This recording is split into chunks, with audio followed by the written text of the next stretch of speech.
Oh. We're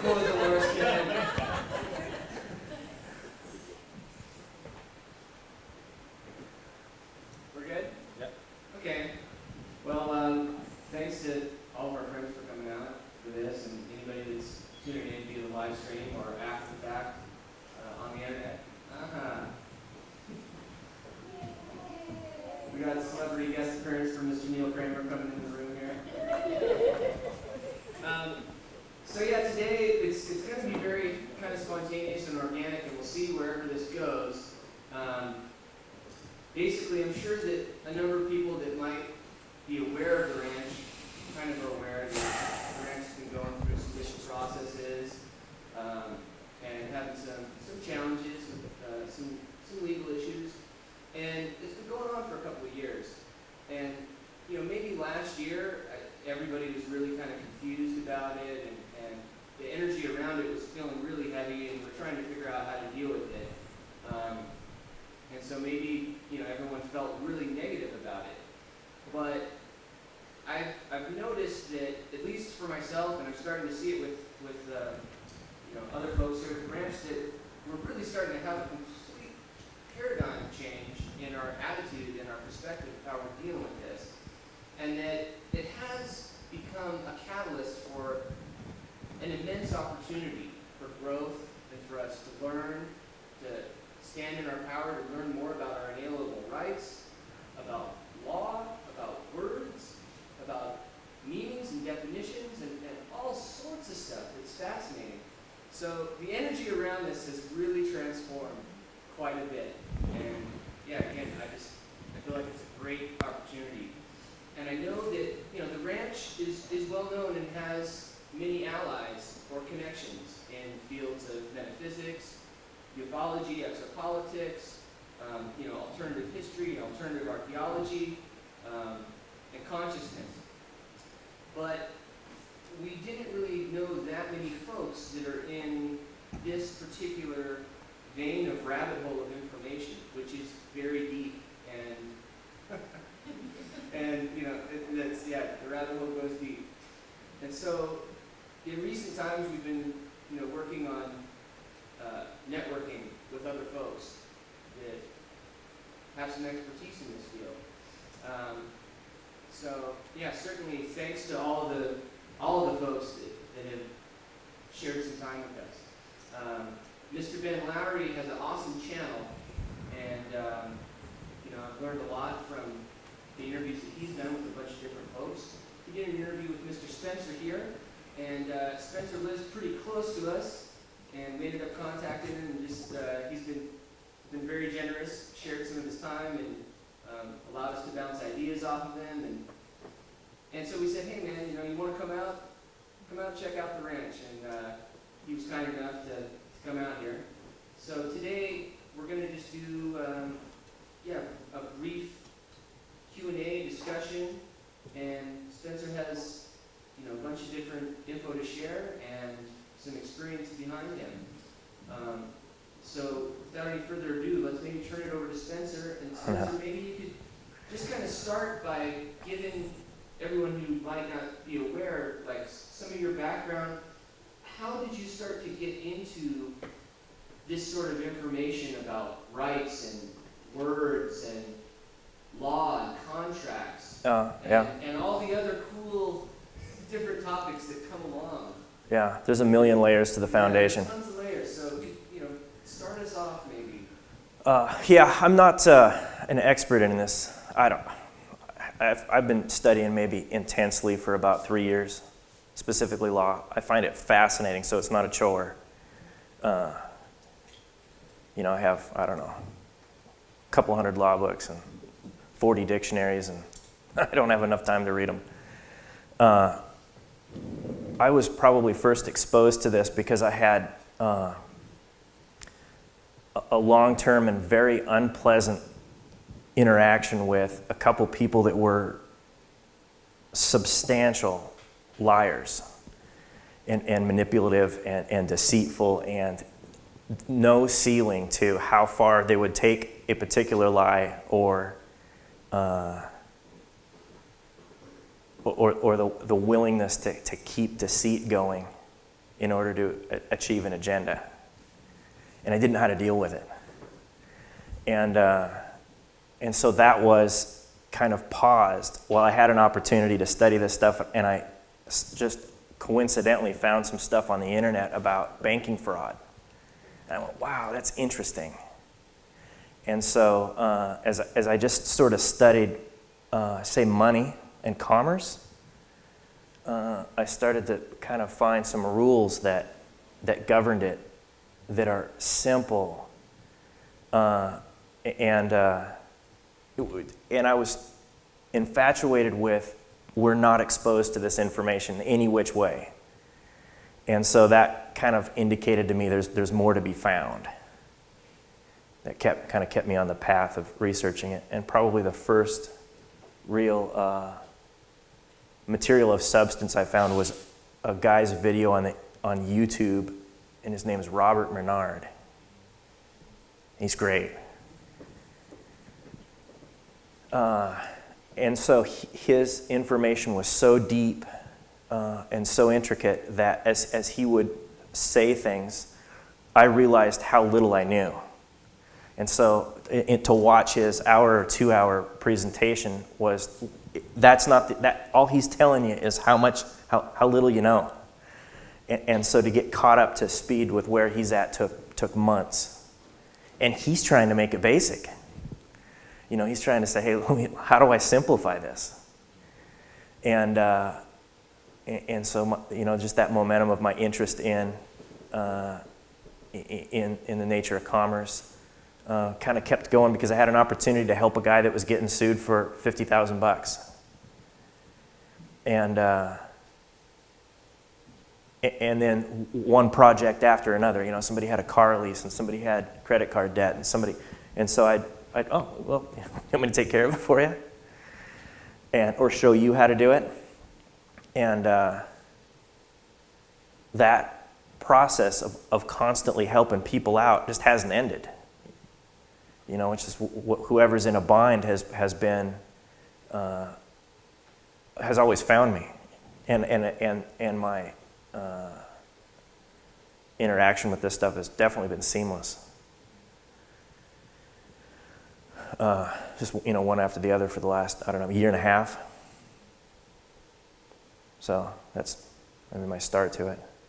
And then there's a guy on the internet named Ben Lowry, and he posts a lot of videos, and I found him by looking for some other keywords I stumbled across, and hey, this guy's great. And so we would interact with text. I didn't have Skype at the time. And so then he would kind of ask some questions back, and then by that point in time, I had gotten a new computer with Skype on it. And he said, let's just talk, this text is tedious. And you know, he really loves to talk about this stuff, so he said, let's do an interview. And somehow I don't know if you found that first, or if I don't know what you knew of him first, and he said there's a guy that is by you. Yeah, I stumbled across his channel and quickly realized, like, wow, there's a ton of people that I've never heard of doing this stuff. And, you know, he's definitely, you know, interviewing a lot of younger folks that might not be as big of names as, you know, some of the folks that, you know, like you're saying, like Rob Menard or Winston Shroud or whoever. Right. But yeah, so again, there's so many topics that are involved in this kind of area. Spencer, you had said, you know, one of the kind of things that you focus on is understanding the nature of conflict, how it arises, and how we navigate it. Yeah. So would you like to speak about that for a little bit? Yeah.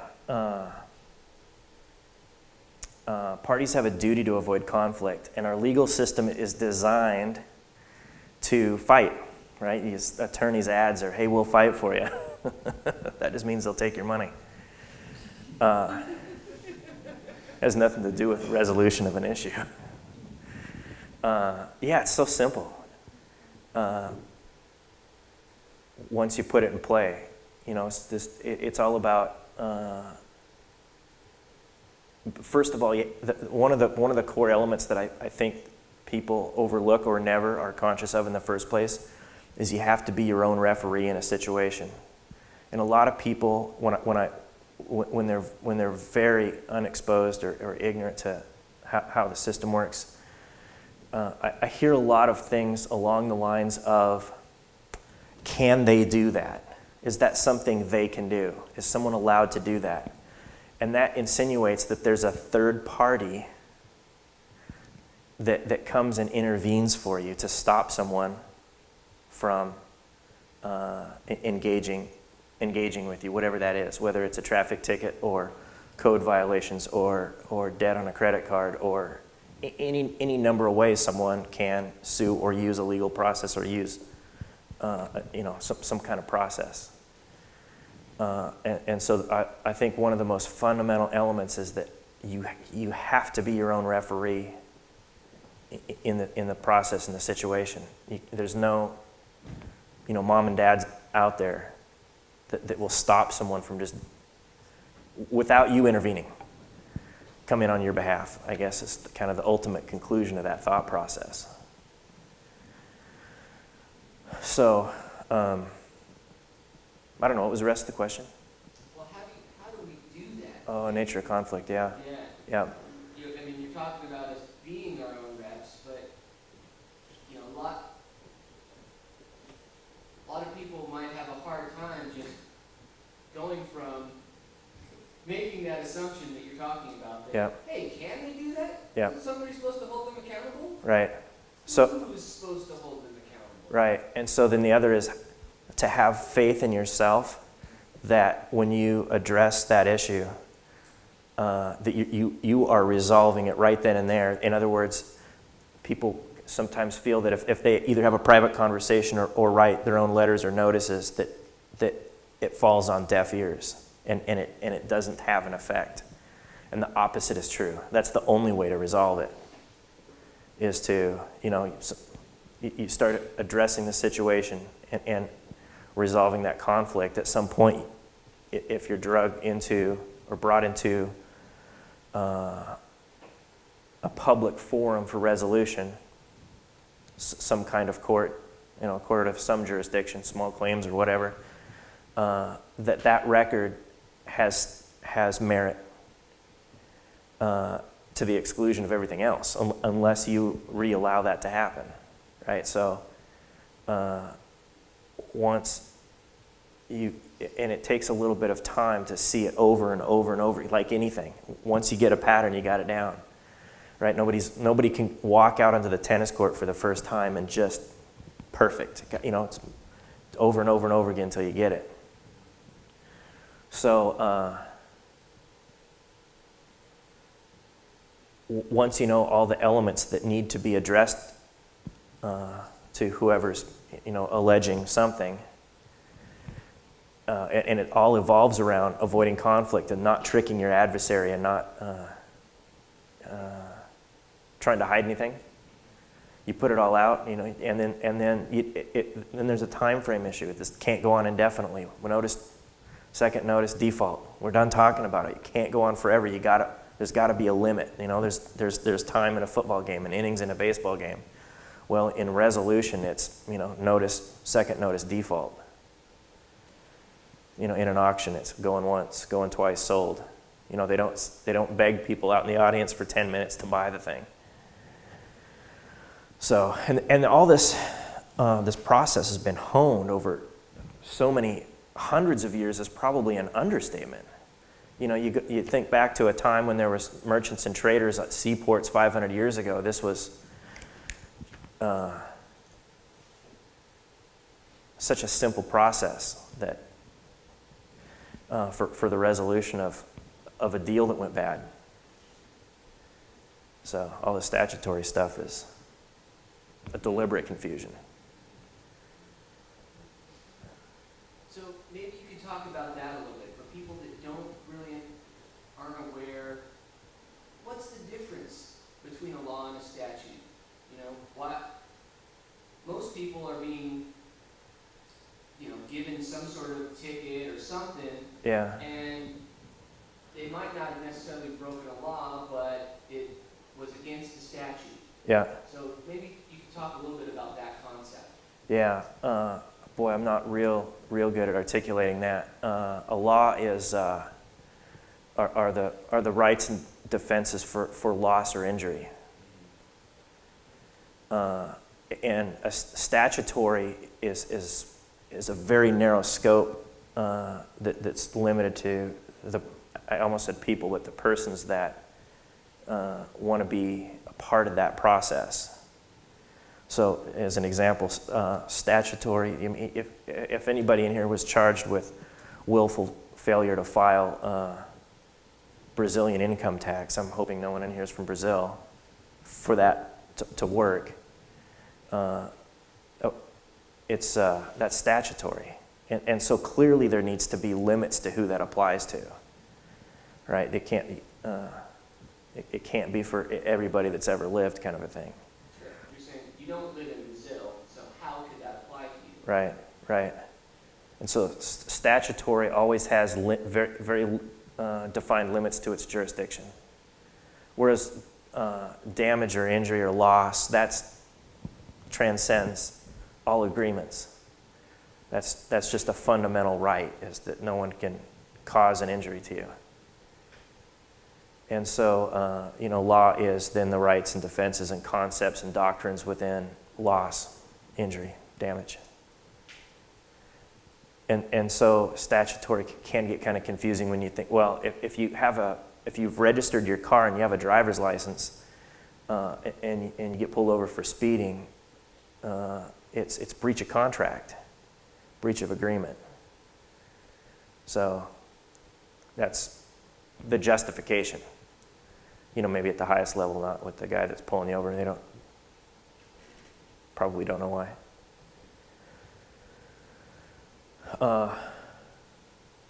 Yeah, I don't know. Where else do we go? Here's I've never, well, not never, but just the one time with Ben, I just do it. And so I need an example or an issue at hand to untie. This is all about, it's like asking me, how do you fix a car? I don't know what's wrong with it, or I'll talk. What type of car it is? Or Is it an electrical problem or a transmission problem? Yeah, and so I guess I'm not prepared to just talk about car maintenance, or here's how all this is spelled out. So. Well, so does anybody here have a particular example that they would like to ask about? Sure. Sit down, this is cool. You should have to stand up and ask questions. Okay, so you want an example? Yeah. I have a home. Yeah. Lucky dog. Okay. So I have a home in foreclosure. We went through the joke of the modification process. Uh-huh. They basically screwed us over, played games with us, never gave us a modification, and we wound up taking them to court through attorney, et cetera, et cetera. The process right now of waiting for the ruling for an injunction. Uh-huh. So, on your side of it, how would you go about somebody who is dealing with foreclosure or trying to get a modification or whatever? If we could start small and work our way up, we're not doing it now. Foreclosures are probably the toughest. Is it? Yeah. The modification, for me to say what someone else's intent is, and I don't even know who they are, is fairly bold, but generally speaking, it's my belief it's the bank's intent to trick you into dishonor. I'll explain that in a minute. So that a problem is created. You created it. You went into dishonor, and they're reacting as per the agreements in the mortgage.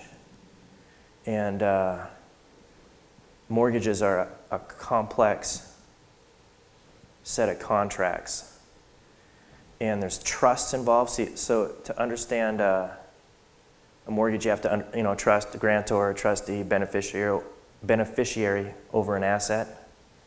That kind of, no, I don't mean I trust you, kind of a trust. And so there's some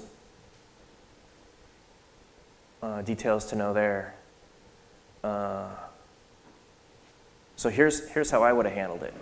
They send you vouchers or coupons every month if you are doing it with paper. That's the payment. And so to really understand this, you have to understand the nature and character of money. That would take too long for this conversation, but you can send back that voucher or coupon accepted and processed properly on your side, and that should have sufficed for the debt. And then the other element is to address the trust and to reassign who the beneficiary is. A lot of times the beneficiary is initially signed as some kind of fiction, MERS or a bank, or it doesn't exist. It's a legal fiction. It's just an idea. You know, MERS doesn't have a signature. It doesn't exist. It doesn't have the same standing as a man or a woman, which is not a person. Can be, but not necessarily. Man or woman is the highest status. And so another way to defeat them is to come in as a higher status. Attorneys, you can't do that through an attorney.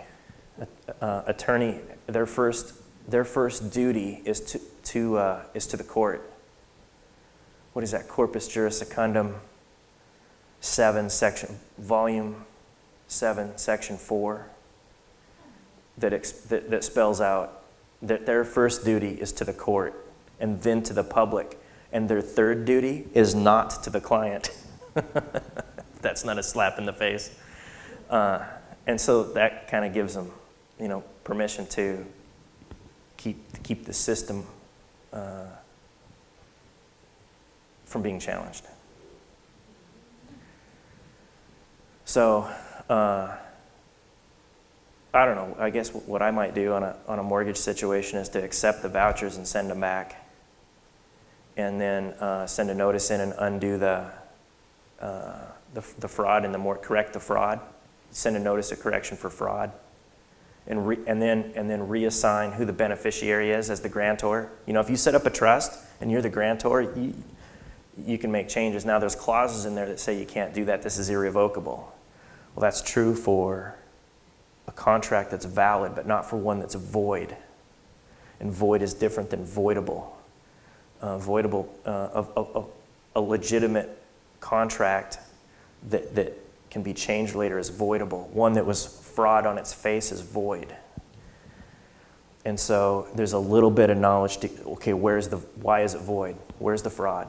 You have to know it for sure yourself. And then you can't get shaken or rattled or scared off of your position once you say, hey, this is the case. You might have the opposition say, this is crazy, this is nonsense, this is just a bunch of internet information. However they may want to scoff and ridicule and intimidate you or whatever. So that's probably the hardest part, is just having the conviction this is right, rather than seeing the technical data. And through contract, you can silence is agreement if there is a duty to speak. And so there's ways to get power of attorney, to get the bank to let go of, or whoever it is that believes they have a right to the title, power of attorney to sign a quit claim deed. There may be ways to do that. And so then if you've gotten power of attorney, you sign on the behalf of whoever gave you that permission. And there you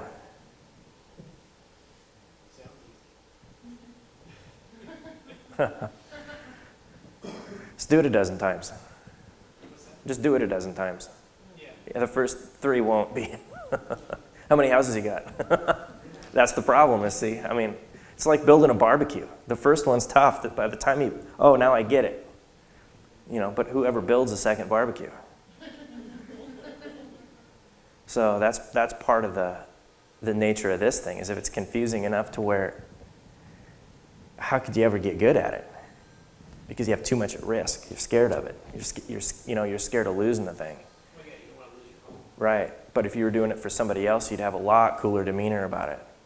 You can read and study and not be getting those anxiety twinges every time you. So are you available? Sure. But Okay.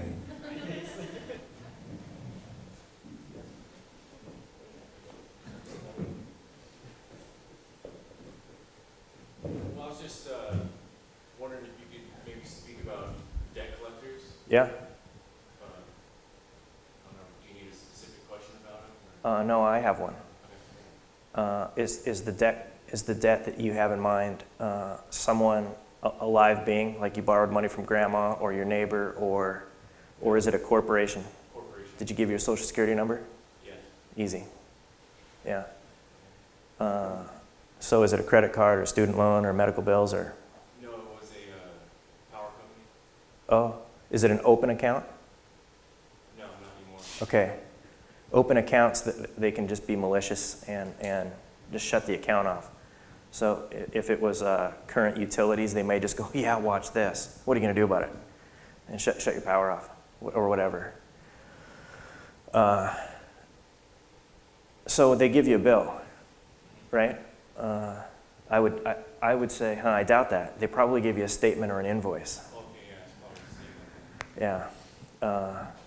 You'd be surprised at what a bill is. Andrew Jackson is on a $20. Yeah.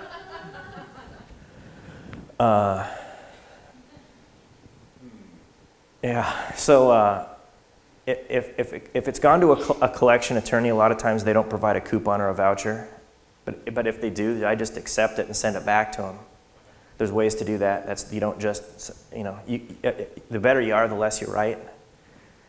And it comes down to, do you believe what you did is right? If you don't, it won't work. It doesn't work. You have to. And so, but you have to give them notice too. And then there you go. And that comes down to the nature and character of money and the exchange of property. And to understand money, you have to understand property. And so a bill of exchange, like a check or a money order or a Federal Reserve note, is a bill of exchange. Bill of exchange works like this. If you go to the dry cleaners and you drop off some blankets, they give you a claim ticket. That's like a bill of exchange. It's not the property. It just allows you to go claim it. So money used to work like it was gold. It was substance. And so you dropped off gold at the bank because you didn't want to pack it around. It was tedious. They housed it for you. They warehoused it, and they give you banknotes, receipts, easy to carry around. You can drop off a high value in gold, and then now you can get small change. It was convenient. And that was like the claim ticket for your dry cleaner, right? Just here, we can go get that. We can go get that property later. Well, when they pulled gold out from underneath the currency. So the question is, what was the property that replaced it? And I hear lots of people saying they just print money out of thin air. And that's doesn't characterize it nearly enough. Who cares if they print out claim tickets out of thin air? So does a dry cleaner. Who cares? Where's the property? And so that's our commercial energy, right? And so property doesn't necessarily, I would say the first thing most people think about when they say, do you have property? It's a piece of land. You own land somewhere. But if you think about the term intellectual property, right there, that tells you we don't have to touch it or see it, or it's not tangible. It can be abstract.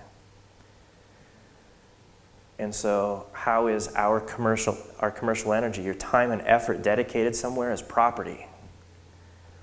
And it takes a long time to get your mind around it, and roll it around and see it, and kind of see where property is and isn't.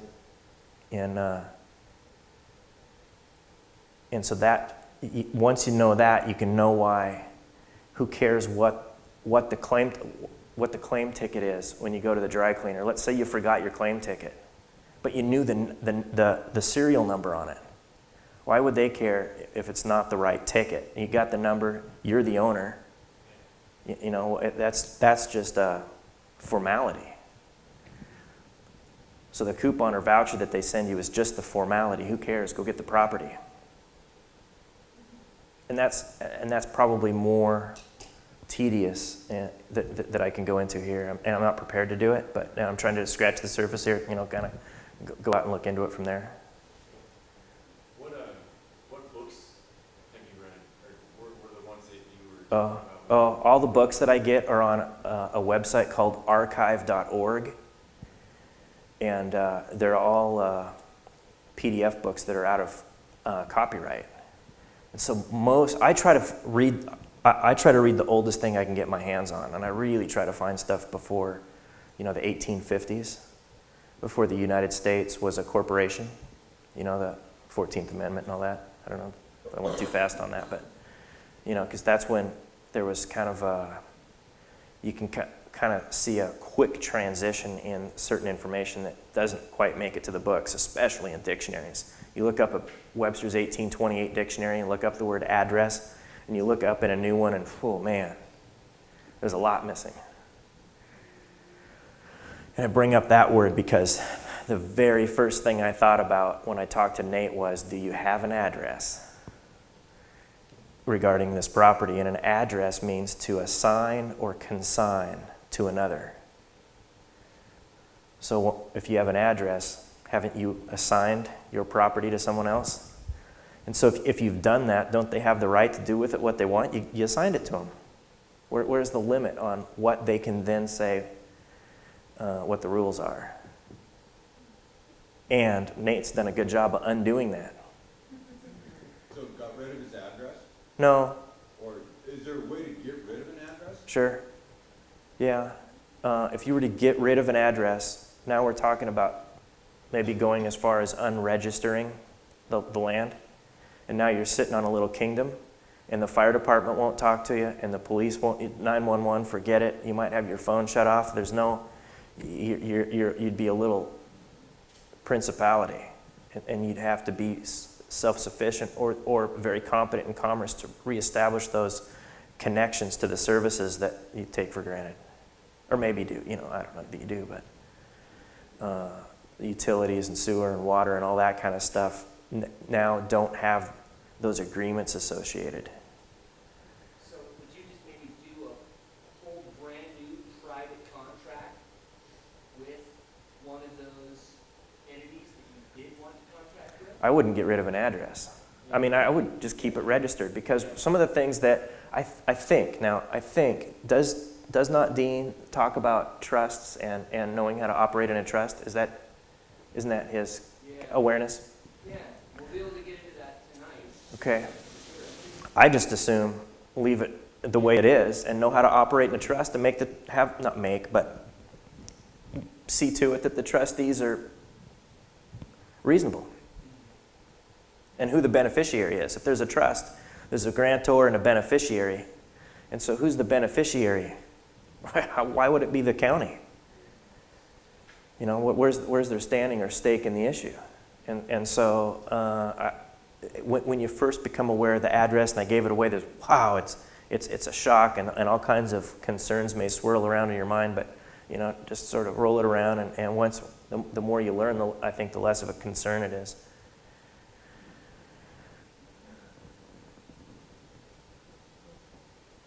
But that is, it seems to me, a specific issue, is if code enforcement people get unreasonable, yeah, it can be a problem, and that's the start of it, but I don't know that necessarily that's the solution of it, is to pull out back into your own kingdom.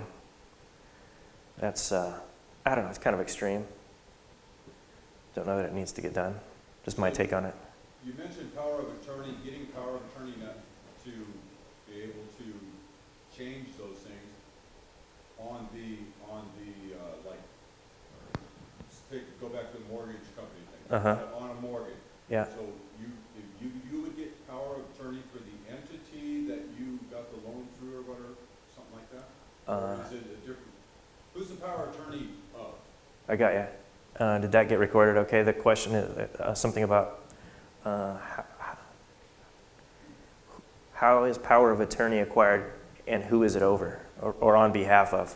Is that good? Correct. Yeah, that's a little bit complicated. It brings up a lot of contracting questions and concepts. There's a guy on the internet that does a great job, and his name is Gordon Hall. He's a great contracting guy. Creditors in Commerce has a lot of his audio, and if there is a duty to discuss or negotiate, silence can have the potential to be agreement. And so if you send proper notice and go through due process, you've acquired agreement. And so if one of those indentures or elements of a contract is that, hey, if you're silent and I want power of attorney in the event that you're silent over this specific issue, there are ways to do that. I mean, for me to tell you right now how to do it would be way too difficult because there's way too many other elements that are conditions and qualifiers and that kind of thing. But well, can you kind of come up with a scenario that you can think of that you would run? Can you run through basically how somebody would get that power of attorney? Just come up with some, just pull some scenario that anybody could have. Power of attorney. Yeah, if you were writing to a trustee on a mortgage, and you went through due process notice, fault, notice of default, and in there you said, hey, listen, if you don't get back to me, there's to sign. I'm gonna acquire power of attorney to sign on your behalf a quit claim deed. Is there a certain amount? Can you assign the amount of time that they have to respond? You have to. Otherwise, yeah, that's critical. Is there some set standards within the law structure that's here? 72. It has to be. It has to be, a minimum of 2 weeks or a minimum of a month or whatever. Yeah. General rule is 72 hours. Now watch this. A lot of times that's not enough if your notice is substantial. But someone always has the opportunity to say, I'm in receipt of your notice and I need another 45 days. I do that. I got this thing. I don't have time to reply. I got a 48-hour notice from somebody one time. What? 48 hours? Yeah, I don't agree to any presumptions and that kind of thing. But I hear you. Hold on. Let me get back to you in 45 days. So, but 72 hours is minimum in commerce, and 14 days is kind of a little bit more reasonable, and I think governmental entities is kind of like 30 days, but I don't know. I can see with all the bureaucracy that we have right now that could potentially be very easy to get through. Uh-huh. I mean, if it's 72 hours, I see how it would really Yep. be easy to get into, like, one of the big mega banks or whatever, send them this notice, and then it gets set on somebody's desk to look at. And they don't see it for 14 days. That's their fault. Right. Yeah. I definitely see opportunity there to Yeah. good information. Good Yeah. information. Yeah. But here's the deal. On all this commerce stuff, everything that I've ever encountered has been so lopsided in terms of an equitable situation. The claimed creditor was so out of line that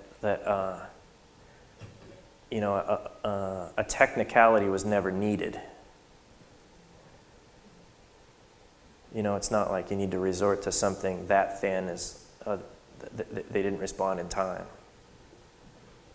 It's the absolute silence that's remedy. Hello there. Hello. I think what you do is really important there, by the way, so appreciate you coming along. Yeah, thank you. I foresee a situation where a whole new tier of legal representation will become available to regular people. You're not talking about me, are you? I'm talking about people with a certain amount of knowledge. If I was in a tricky situation, I would want somebody like you by my side, basically. How that would look in court, or how that would, how would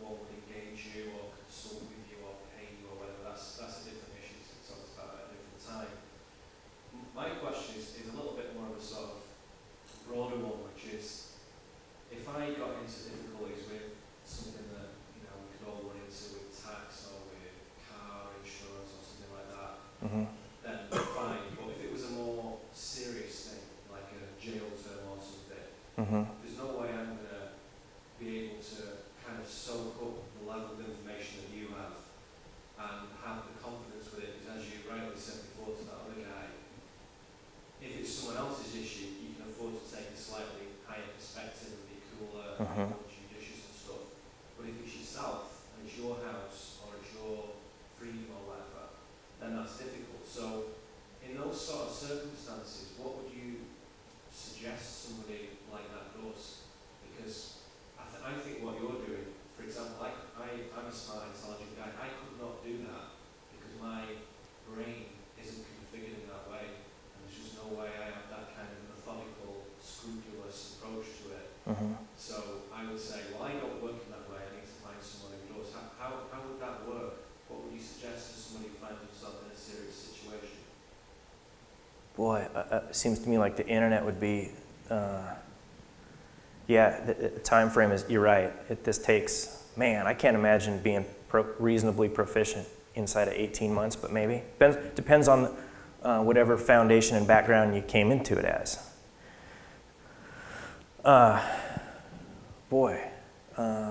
There are folks that are lots better at it or more efficient that have maybe websites that, that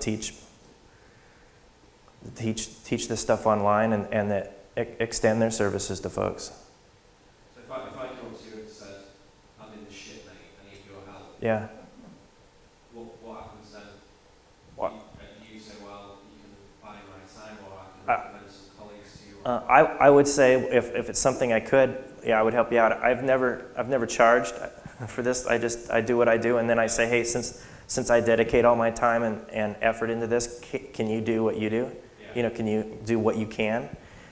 Yeah. I've had people give me laundry baskets and So it's like a skill just exchange. stuff, huh? It's like a trade or a skill exchange. Yeah. Yeah.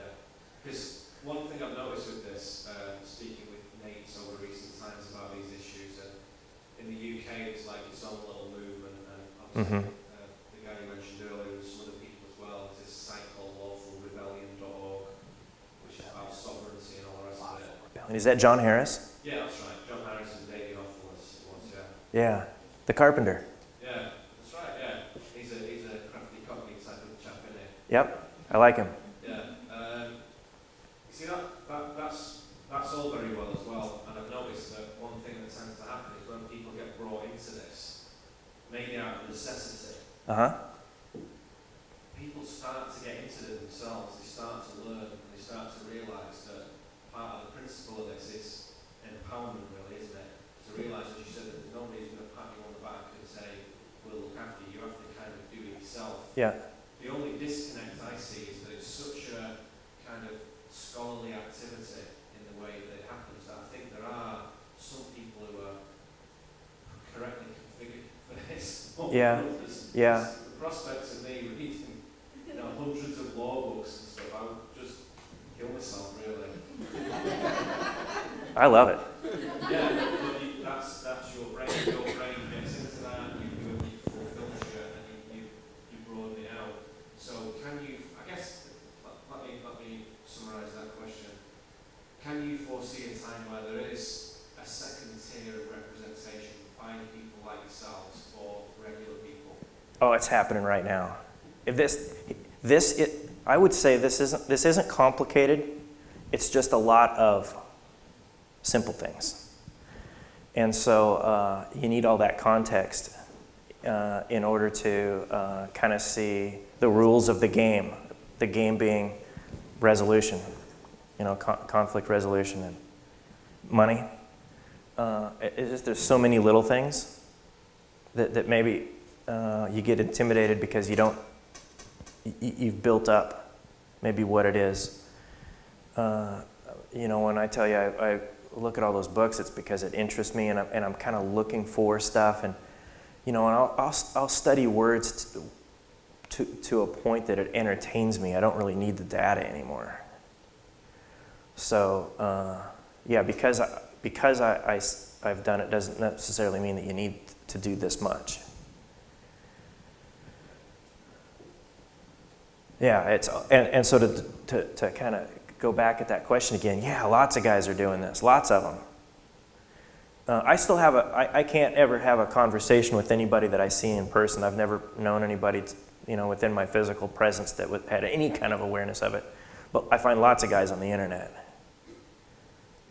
I kind of call them citizens, the people that think they have to follow the rules.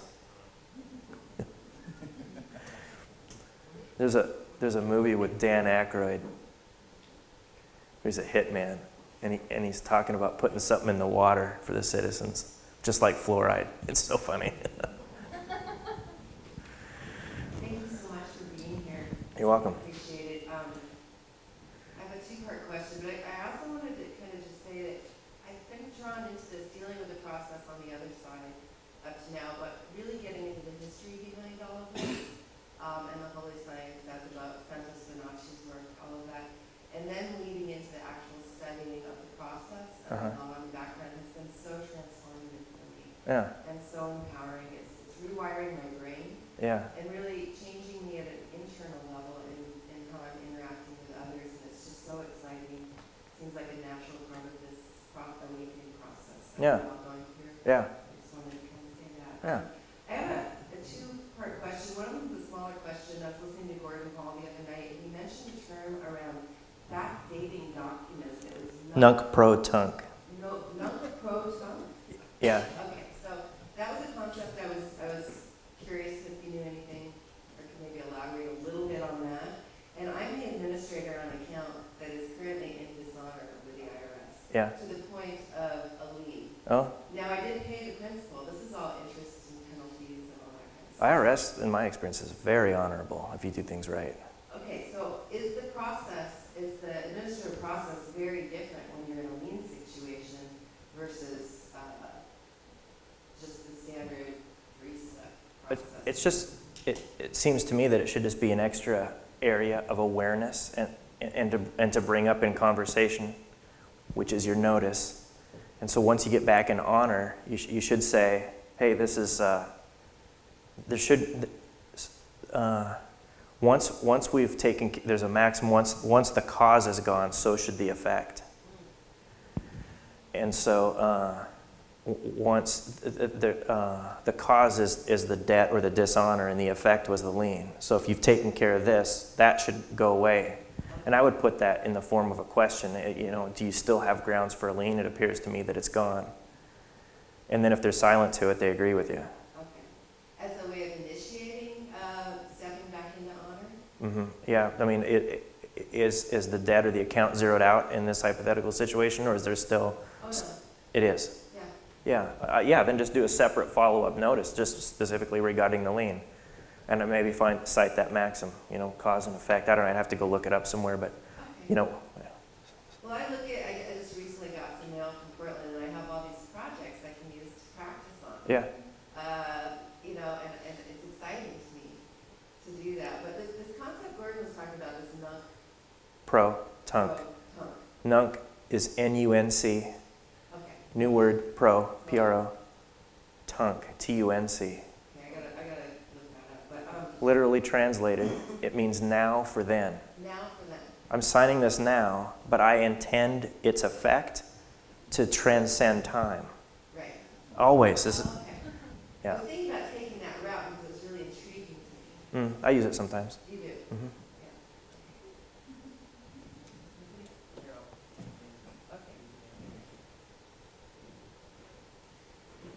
Thank you for being here. Just a question to follow up with what Neil was asking.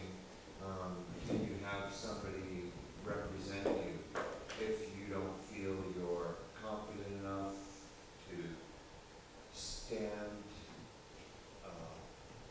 for yourself Mm-hmm. in a courtroom, or even administratively, if that's the case? So I'm kind of confused. I'm new to all this.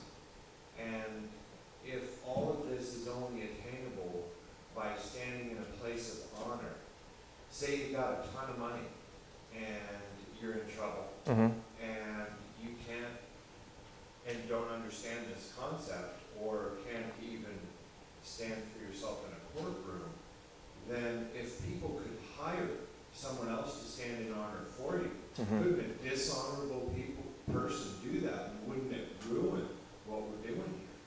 it would be very difficult, and here's why, is the word stand is perfect. How do I have standing for you? And that's absolutely what's the catch, is that you have to know it and believe it and execute it yourself. So, So are you saying that you can't have someone represent you, that you have to stand on your own if you want to take this route? in a public setting, it is, I mean, you always have right to counsel, and I don't know necessarily that you're bound to have counsel that is specifically an attorney at law, which is a title that's achieved with a license, which there's a lot of pressure to compel one to do that. But I've wondered this. Sorry, it seems to me that if it even does fly a few times, it's Yeah. going to open the door Yep. to some dishonorable people to use this particular system in the wrong way. I couldn't agree more, and there's some things that I won't talk about publicly because the remedy is more simple than the journey to learn how to resolve conflict. Yeah. And is it true then, if you are being dishonorable, that they can now apply the maritime law towards you? Well, anybody can try to do anything, right? What can they do? Yeah, sure. In maritime law, a thing has to be sued first before there's a personal jurisdiction acquired. So if people don't know what that thing is, you know, they don't know that they're not being sued, it's a person first. Yeah, they would fall victim to that ignorance. They're in ignorance. Yeah. Thank you. Yeah. So maybe it'd be good, Spencer, to just talk a little bit more about this concept of standing in honor Yeah. versus being in dishonor, Yeah. and what that actually means. And then another thing that I was thinking would be good to speak on, we're already kind of hinting at it, but that, you know, there's the classic saying with great power comes great responsibility. Uh-huh. And we've been hinting at that. It's like, we're not talking about this stuff just because we're looking for loopholes and trying to get away with shit and like, oh, I got a free ticket to just go break the law. That's Right. not what this is about at all. Right. From our perspective, you know, we want to be able to claim our rights and know our rights and not be bowled over by the system. Yeah. And say, no, wait a minute. Yeah. You know, this isn't right, and then execute the remedy to fix the situation. Yeah. And doing that, you know, in a sincere, authentic, and honorable manner. Yeah. Bona fide. Bona fide. So, Good faith. Could you just share, you know, let's just talk about that for a Yeah. minute. Yeah. There's 4 ways to handle something that you encounter, a presentment. So if it's a traffic ticket, or someone says tear your house down, or just whatever it is that I'm saying, or anything that you encounter, there's 4 ways to respond. And 2 are in honor, and 2 are in dishonor. And the first one that I'll give you in dishonor is argument or statements or justify or rationalize or excuses or that's the first way in dishonor. It's an endless, it's an infinity loop. You can't ever use that method for resolution. It's logically unsound. And the second way in dishonor is silence. You just don't say anything. And that's, you know, if imagine being in a courtroom setting. If you were just silent, it wouldn't put a stop to the procedure, right? That's not a valid method. And most people are just so familiar with the first way of statements and argue, and that's what attorneys are proud of that they do. We'll fight for you. And the first way in honor is full acceptance and accord. Just tear the house down, yes, sir. Where do you want the boards? Or you just believe what I tell you, or you just pay whatever infraction you receive, or just do what you're told. And the second way in honor is to conditionally accept. Hey, I'm happy to do that on proof of claim. And so one of the things that I do that has been my focus on staying in honor and avoiding conflict was based on when I first started participating in this, my lack of confidence in what I was doing and my perception of my own low or poor skills. And so if there's conditional acceptance, there's no controversy. So in order to get dragged in front of a judge, there has to be a justiciable controversy. There has to, and so if you conditionally accept your offer, where's the controversy? The burden, the onus probandi, the burden of proof is shifted to the other party. And onus probandi, that onus goes down even to a fine point in a conversation. If I make a statement, you don't have a duty to reply to me. And so if I tell you, Nate, you're 7.5 feet tall, so what, right? But if pose it as a question, and now maybe I should have picked something that's a little bit more valid in a formal setting, but there's a duty to reply. And so when you conditionally accept on proof of claim, and therein lies some skill as to what this proof of claim is, it shifts the burden to the other party, and there's no standing to be sued. They can't sue you. And that's why I focused on and really learned that and studied it and just rolled it around in my mind, is because I wanted to avoid that at all costs, because I wasn't competent and capable to handle that if I did get sued. And so when I latched on to that little element of the conditional acceptance and honor and dishonor and how powerful it was, you can very much carve out all of that, the need for in-depth technical knowledge, right? I mean, the nunc pro tunc and all this super stuff, tough, difficult, abstract, endless rabbit holes can be minimized or avoided or reduced when you stay in honor, conditionally accept. Hey, and even if you were to conditionally accept the debt on proof of claim that all bullfrogs are bigger than 5 pounds, it's ridiculous. It's a ridiculous contingency. Your adversary always has the opportunity to stay in honor and say, I'm happy to accept that on proof of claim that frogs have anything to do with commerce. Right, so when you analyze that method enough, you can see that ridiculous responses won't hold up. Have you ever seen, basically government officials utilizing conditional acceptance back? I have not. Because it usually seems that they don't. One is, I would say that it's just an unknown skill, and the other is I've heard and have not verified that attorneys are precluded from doing that. They can't do it. Yeah. It's somehow in their rules, and I haven't bothered. It just hasn't interested me enough to look up and go see why. Yeah. Because who cares? Even if they do, if you're on solid ground, what's it matter? Yeah. We'll get there quicker. So, yeah, I mean, when people are listening to Gordon, you might have some, kind of long, flowery, conditional accept, Yeah. proof of bona fide claim, blah, blah, blah, blah. Yeah. But it just to drive this home for people who are just first hearing conditional acceptance, what the hell are these guys talking about? Yeah.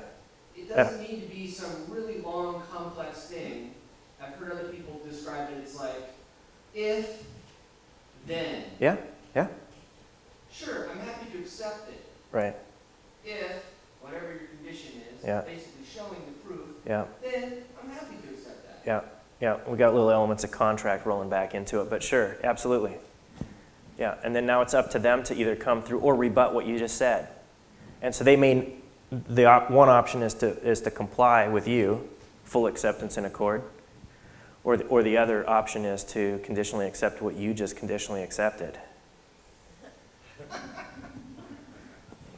Yeah, there you go. I've done it.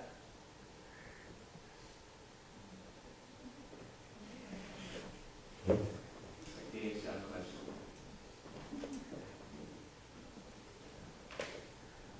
Hi, thanks for coming. You're welcome. So, I've got a number of different issues, both with a mortgage and taxes, and I've got both of those things are essentially a dishonor. Uh-huh. And then I've also got plenty of credit card debt, et cetera, that I'm going to have to deal with. And that's not a dishonor at this point. Yeah. But to get to that word honor, is honor really established by the terms of a contract between two parties? In other words, we have an agreement.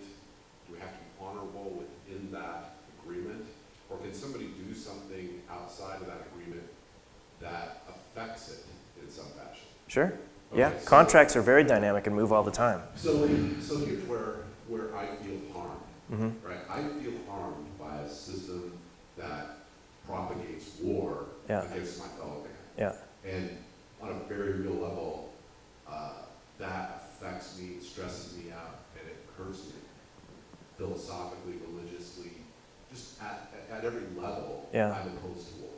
And so, the government, which I owe money to, is on a full-scale attack on my people. Uh-huh. Right, and to be simple. And banks, which I owe money to, are also colluding in essentially, I'm rambling a little bit, but I'm getting to a point. But both of these entities that I have issues with are in this process of making war upon me and my brother, Mm-hmm. right? And that, I feel, gives me due cause to fight them on a number of my issues, Mm-hmm. to defund them and make it less less beneficial to make war, Mm-hmm. right? And I'm wondering, am I pulling a frog out?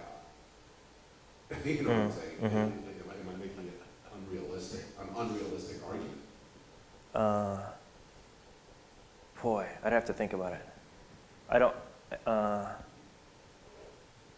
It seems to me like they would get more energy out of the fight and conflict and just to resolve the account and zero out an account. When I think of debt, the first thing that goes through my mind, and I maybe have more context in my mind for these words, is that you're not so much paying a debt, but zeroing out an account. Which just, I don't know, just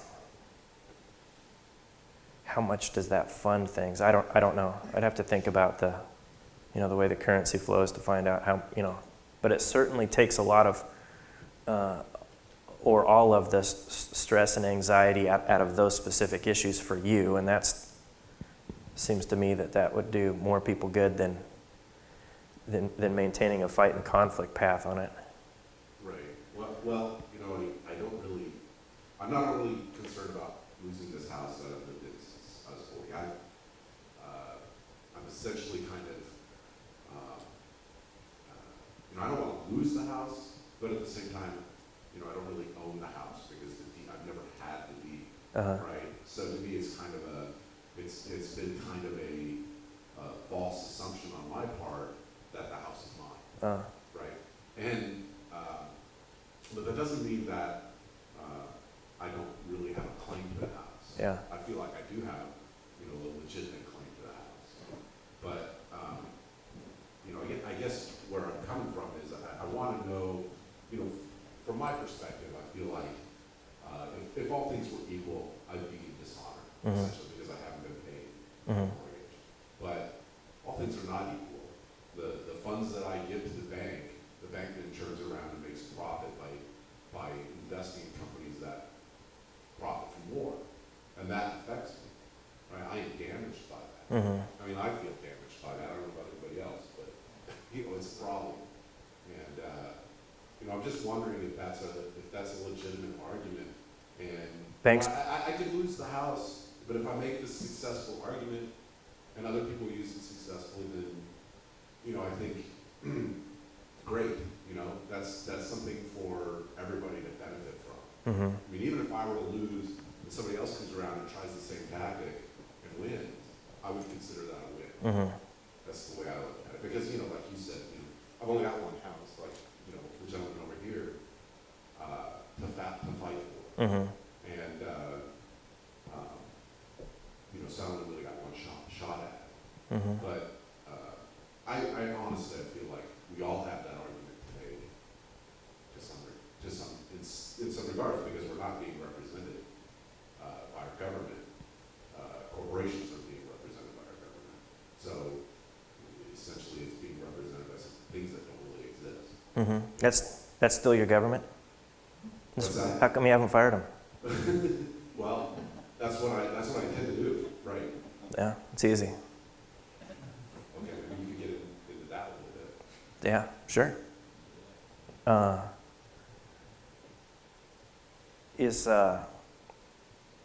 If you're going to be a member of a society, it takes mutual consent. They have to want you, and you have to want to be in, right? You can't just go force your way into the bar attorney association, right? They have to accept you as well. Right. Yeah, so it's mutual consent. And so there's kind of an international concept that you can't be without a society. And a society is a number of people joined together, and one's a number, right? Isn't one a number? Yeah, absolutely. Yeah. So if you were a member of your own society, isn't the inclusion of one thing the exclusion of the other? I mean, you can't, how do you do everything at the same time? So, couldn't you form a society that was your own government? Absolutely. And then now the United States is not yours? Yeah, fired. See ya. Thanks for stopping by. Right. But you have to give notice to that effect, right? Yeah? You can't just do it in your head. No? Yeah, you got to give notice and due process. How would that be done? How would you give notice to the government? You don't want it. Notice of intent and claim a right and file it. There's two ways to give notice: actual and constructive. So have you ever seen a sign on the side of the road that says notice of intended land use or something like that? Yeah. Or public notices in a newspaper? That's constructive notice. That falls under the category of if someone that notice applied to didn't know, they should have known. It's a matter of public record. An actual notice is they've been served with the information. They've had it in their possession. And so you can serve, the Secretary of State is who is the head administrator. So you can just tell them what you think with an actual notice, and then file it with a county recorder. Sometimes they resist that kind of thing. So if they do, I kind of like to go in, if I anticipate some resistance at the county recorder's office, I say, hey, I need some advice on this. Can you help me out? And the guy goes, hey, we can't give advice. That's perfect. Then shut up when I hand you this. So now they want to start making legal determinations and applying judgment to it. And they've just, before that, said themselves that they can't do it. Right, so. You set them up essentially Uh-huh. to Say no. I can't apply judgment to this. rules. Yeah, yeah. Okay. Okay, well, maybe we can discuss the whole war Yeah. revolution thing. Did you have a question? I have a question. 401ks, Yeah. if you're not of age and you cash them out, there's a penalty. Uh-huh. I don't agree with. Uh-huh. So how do you work with the government on that? Do they send you a bill or an invoice or a statement? No, We filed tax. we file taxes, yes. I don't know much about this at all. I'm winging it now. Here's what I'm looking for is a presentment that they would lay claim to a certain figure. Is that the case? With like a statement, Yeah, pull out? yeah, So yeah. you get a yearly statement from them, right? Uh-huh. It tells you what your 401k has done through the year. Yeah, and then when we cashed it out, they told us we had, they're told us how much of a penalty we had for it. Uh-huh. Yeah, it's Take- Was it conversational in terms of a notice, or did they? No. What happened was, I pulled my 401k out, Yeah, and then there was no penalty for pulling it. I mean, I just got the money Uh-huh. essentially from Wachovia, who was my representative. uh-huh, And then when I filed my taxes, I had been given a 1099 or some tax form yeah. that Wachovia had sent me. Boy, I don't know much about that stuff, but keep Right, going. Well, essentially, Wachovia was doing their part and saying, okay, we gave this guy money from his 401k, Mhm. and There- that was their notice to the government Right. that I had done it. Yep. Right, so I put that figure in my tax returns. Uh-huh. My tax returns, the bottom line was you owe X amount of dollars because Oh, that ends up being a debt to the government. uh-huh, yeah. Yeah, they consider it untaxed dollars that you put in the 401k, Yeah, and so they want their taxes, plus there's a 10% penalty, yeah. because I'm not 55. Let me tell you how I see money in this kind of stuff. I know a couple people that are CPAs, and that world very much cares how much of this unit goes in what column, debts and credits, and I tell them I don't care how much. I want to know what it is. I don't care how many. I care the nature and character of this money. And he doesn't care. I mean, he could be a CPA for a closed system like credits and that kind of thing let's say the Army didn't pay in regular funds, they used their own special currency. He could function in that world with the accounting system. But the nature of the currency is different. Maybe it's not transferable outside of that closed chain. His system will still work there. And I don't care how many it is, whoever brings the liability has to bring the remedy. So if they're giving you a bill, that's like the claim ticket to the property. Who cares if you lost the claim ticket? You don't have the original one. We got the number here. Who cares what this thing is? Go get the property. That's all. A check or a money order or anything else that you would send them is as valid as the instrument they send you. It takes a long time to get your mind around it for some technical reasons, and one is it just doesn't seem possible that how is this thing a negotiable instrument? What's a negotiable instrument? All those kinds of things take time for a technical understanding and for you to kind of become comfortable with it. So my guess is they're sending you the way to pay it. Yeah, so who cares what the number is? You owe us $1 million. Okay. Give me the check. That last part is what I'm essentially missing. Yeah. Give them Give them whatever they sent you. It is a negotiable instrument, probably. I mean, I haven't seen it, right? But I'm speculating. Well, they're sending me notices for overdue taxes. Let me ask you this: have they ever sent you a voucher? Not that I'm aware of. Voucher. Yeah, like a little thing that says like you owe this much. Yeah. Does it have a little picture of a scissor, little schematic of a scissor? Sure. Yeah. Right. There you go. Paid, baby. Spencer, spell it out for him a little bit. That's that right there. Yeah. If that looked exactly like a check and it said check, you would probably get your mind around it easier. Maybe we should talk about this privately, but this is just sort of a scratch the surface to send people on these, because it does take so long to understand this stuff. I can't fully convey it in this conversation, so maybe that's why I'm being so brief now, is because I couldn't possibly tell you. It's not like I don't want to tell you. I understand, and in listening to you, you're being eloquent and perfect, but the lack of understanding is on my part. Yeah. So you really got to And I'm trying to skip ahead a little bit and say, hey, this takes a long time. So be aware of that and just kind of relax as you go through it. I can talk to you a little bit more about the nature and character of money a little later. Well, thank you. Yeah.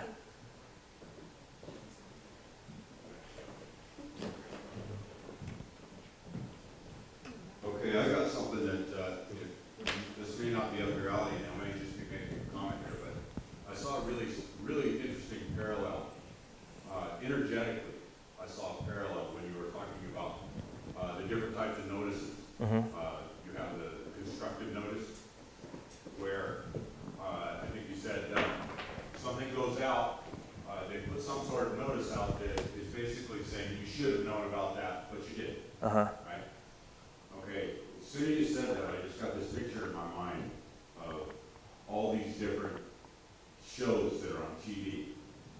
And I see this as kind of on an energetic level, and like I said, this is probably not up your alley right here, but TV's not for sure.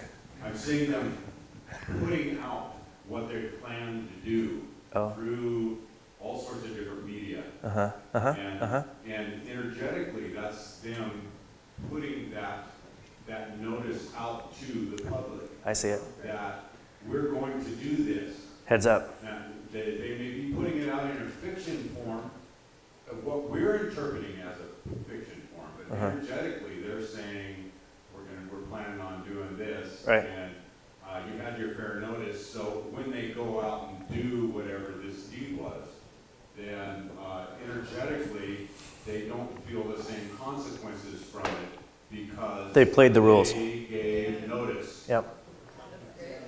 Yeah. And that's a pretty thin rationalization and justification of it.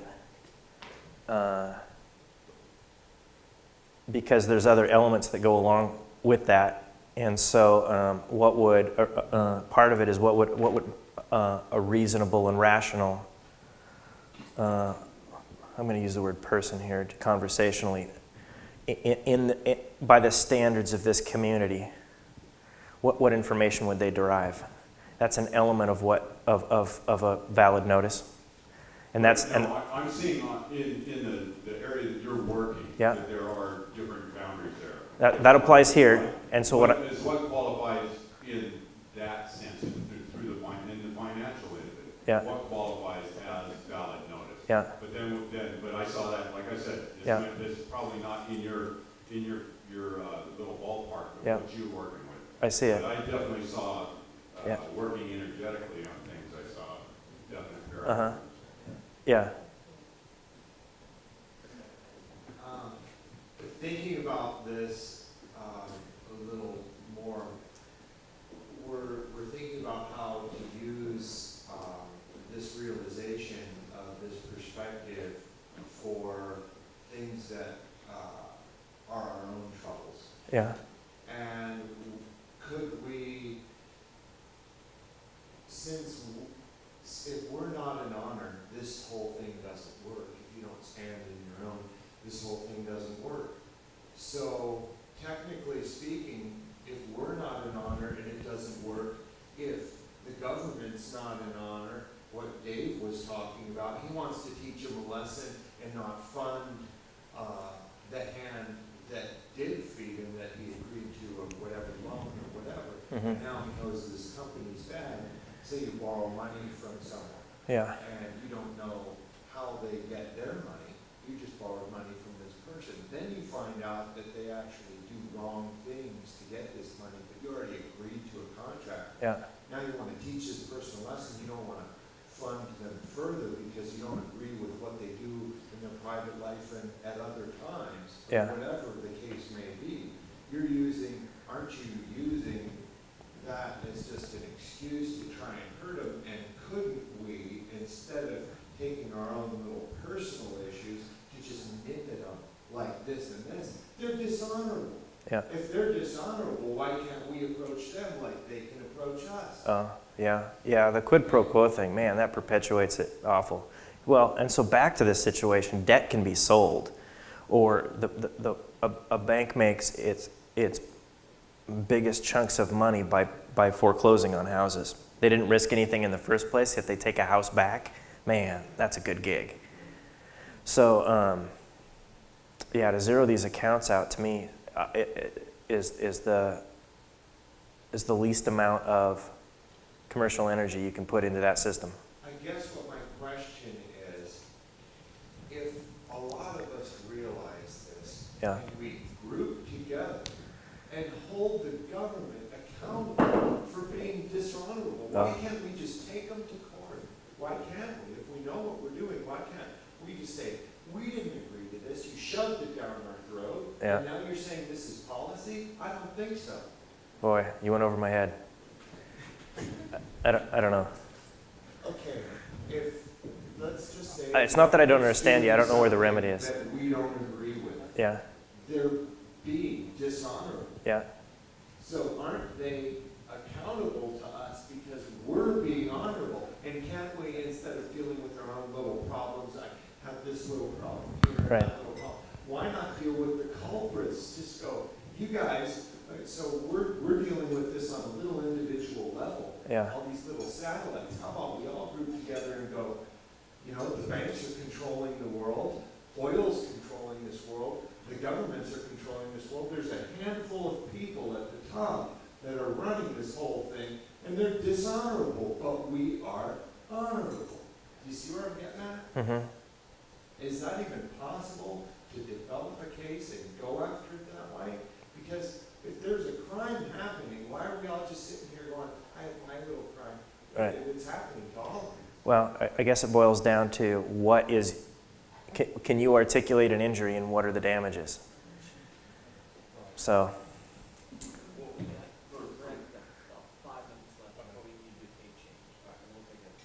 then we're going to cut to commercial. Well, for me, it's like if you want to go that route, you're choosing to play their game, and this is saying, no, I'm playing my game, and if there's a problem, okay, you're creating liability, I'll accept that, and take this as payment, case closed, and you're basically just stealing all of the power away.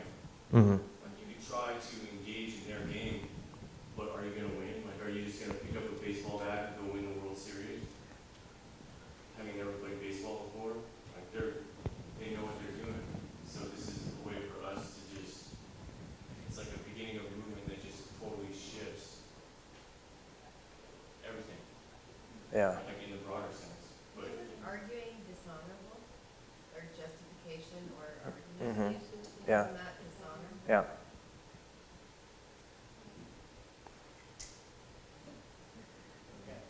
Generally speaking. I mean, sometimes, well, there's another maxim of law that's an unrebutted affidavit stands as truth, and you can't have an affidavit full of questions. Well, you can, I guess, but I mean, some of that needs to be statements.